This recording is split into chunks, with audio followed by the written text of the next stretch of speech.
Authorities are investigating the death of an Englewood man after his body was discovered in his burned home. A Meals on Wheels volunteer alerted authorities that something may have happened to the resident there. SNN Local News 6 reporter Howie Grace has this story.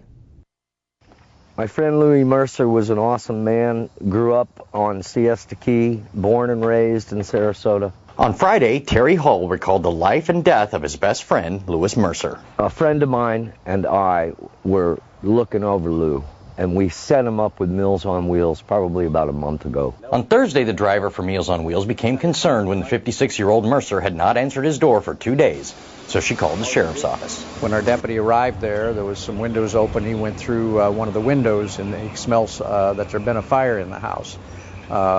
And then further walking around, he discovered that a couch had burned itself out, and also there was a body in the house. The fire marshal was called in to investigate the scene, but so far there are more questions than answers. The medical exam is going to have to give us some indication on this as to how he died. Fire officials in Charlotte County say that this is a textbook example of why smoke detectors are so important in your home. Residents need to make sure that they do have working smoke detectors in their house.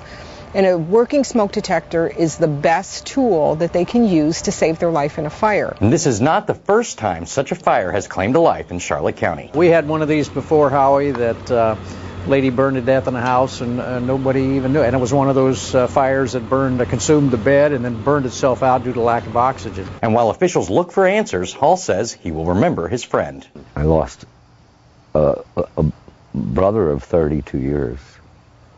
And I'm not happy about it. Reporting in Englewood, Howie Grace, SNN, Local News 6. The fire marshal's office says they could have the results of their investigation back as early as next week.